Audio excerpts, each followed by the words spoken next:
안녕하세요. 미연준의 금리 인상 여부를 결정하는 회의가 2023년 5월 4일입니다. 미국 시간으로이기 때문에 우리에게는 한 5월 5일쯤 되겠죠. 어떻게 되겠습니까? 금리 인상은 0.25% 인상될 걸로 전망한다고 합니다. 5월달 FOMC에서도 0.25% 인상 가능성이 이제 높다라고 하죠. 그렇게 되면은 어떻게 되겠습니까? 한국과 미국의 기준금리 격차가 1.5에서 1.75로 벌어지는 거죠. 이러다가 좀 더 지나면 어떻게 되겠습니까? 한국과 미국의 기준금리 격차가 2%도 될 수 있다. 이런 얘기들도 계속 나오죠. 이게 앞으로 어떤 일을 의미하는 걸까요? 이미 지금 현재 한국과 미국의 기준금리 격차가 1.5%, 5월달에 미국은 올리고 한국 그대로면 1.75가 되죠. 그러면 어느 미친놈이 미국에 투자를 하지 한국에 투자를 하겠습니까? 한국에 있는 돈을 미국으로 옮겨서 투자를 하는 건 당연한 수준입니다. 미국은 5.25, 한국은 3.5. 단순 계산해도 1.75%의 수익을 더 보장해 주는데 돈을 한국에 놔둘 이유가 없죠. 기존에는 한국의 이제 수출, 그러니까는 무역수지 흑자가 좋았기 때문에 이 동생이 괜찮았다라고 해서 한국에 투자했다라고 하지만 지금은 13개월째 한국의 무역수지 적자도 계속 지속되고 있기 때문에 꽤 우려스러운 상황이죠. 물론 미국의 소비자 물가지수가 좀 낮아졌기 때문에 좀 기대감이 있다, 괜찮을 수 있다라고 얘기하지만 사실 좀 더 두고 봐야 되는 상황입니다. 여전히 미국의 실업률은 낮은 상태죠. 게다가 물가는 여전히 높은 상태입니다. 어떻게 해야 되겠습니까? 앞으로 미국은 지속적인 금리 인상을 할 수밖에 없다라는 겁니다. 미국에서 6월달에도 기준금리 인상을 할 수 있을 거다라는 얘기도 나옵니다. 5월달에 올리고 6월달에 올리면 어떻게 됩니까? 그냥 한국과 미국의 기준금리 격차 2%로 벌어지는 거죠. 2%로. 이미 지금 이제 5월달에 5월 4일날 미국 FOMC에서 기준금리 0.25% 인상할 확률이 79%라고 얘기해요. 살짝 올리는 거죠. 이러는데 지금 현재 한국만 따로 떼놓고 보면은 그냥 마치 미국이 지금 이제 기준금리가 한 2.5%쯤 되는 것처럼 그냥 느껴집니다. 미국이 5.25%, 5.5%가 되는데 한국이 3.5에 거친다. 혹은 겨우 0.25% 올려서 3.75 정도 가고 끝낸다.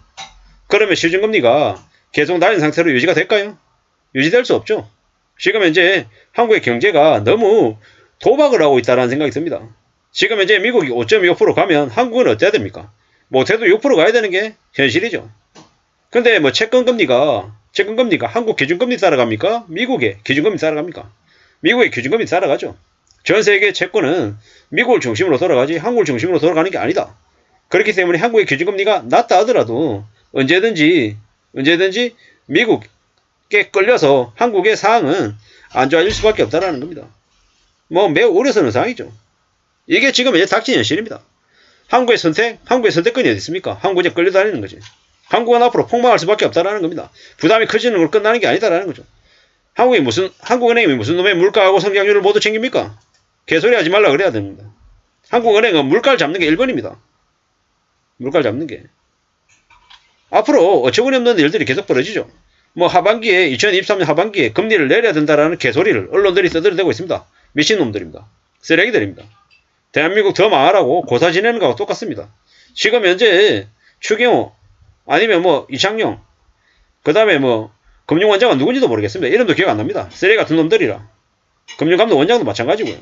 도저히 받아들일 수 없는 그런 쓰레기 같은 잡놈들을 그 자리에 앉혀서 한국이 더 개판이 되어가고 있습니다. 미연준이 연내 금리 인하한다? 그럴 리 없습니다. 지금 현재 원달러 환율도 지금 1330원 막 이러고 있죠.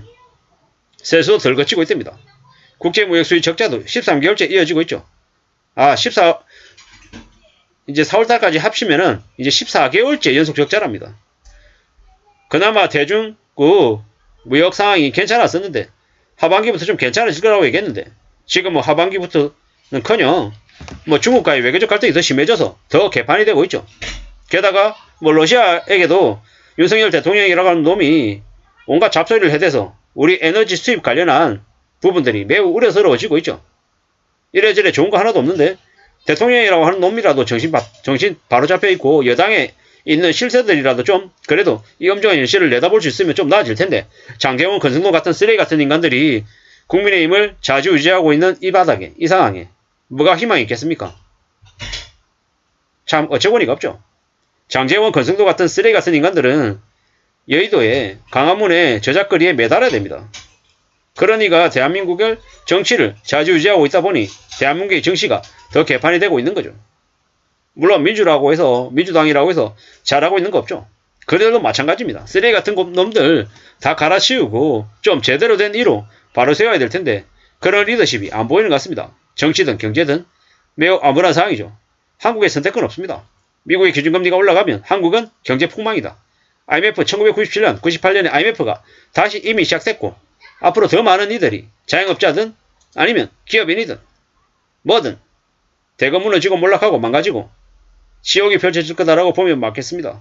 절대로 괜찮은 상황이 아닙니다. 지금 같은 이 심각한 상황에 좀 씁쓸한 얘기지만 몰락할 이들은 몰락하고 그 중에서 옥석 가리기 위해서 살아날 수 있는 이들을 데리고 다시 또 성장 동력을 만들어야 되는데 지금은 하는 사이에 제대로 된 수술 못하고 전부 다 그냥 다 도매급으로 다 넘어가고 있는 상황입니다. 고승범 금융원장 같은 이들을 내실 때부터 윤석열 정부가 경제적인 부분이 폭망될 것 같았습니다. 앞으로 더 엄청난 충격이 벌어지고 더 혼란이 가중될 것 같습니다. 우리가 살아가는 삶을 지켜내기 위해서 어떻게 지내야 되겠습니까? 보수적으로, 안정적으로, 더 조심하면서, 더 두려워하면서 살아야 되겠습니다.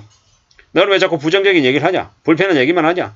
비관적이냐? 라고 얘기하지만 비관적인 사고에서 희망을 찾을 수가 있습니다. 힘들어하고 두려워하고 걱정이 되면 사람들은 대비할 수밖에 없죠. 지금 불황의 시대에 사람들의 소비가 급격히 줄어들고 좀 더 실리적이고 가성비를 추구하는 모습으로 바뀌어가고 있습니다. 왜 그렇게 바뀌어가고 있습니까? 왜? 앞으로의 삶이 녹록지 않다라는 걸 뼛속까지 느끼기 때문입니다. 이러한 상황에서 많은 이들은 스스로 살아갈 궁리를 하고 좀 더 내실있게 자산관리하고 겉으로 보이는 것, 겉멋, 비교하고 SNS 뭐 이런 것들로 인스타그램 이런 것에 떠있는 가짜와 그럴싸해 보이고 멋있어 보이는 것들을 멀리하고 실속, 현실 이런 것들을 좀 더 추구하는 그런 내실 있는 이들로 아마 바뀌어갈 것 같습니다. 한국의 경제가 많이 또 무너지고 몰락하고 엄청난 후폭풍을 겪고 난 이후에 또다시 새로운 기회가 생기지 않겠나라는 겁니다.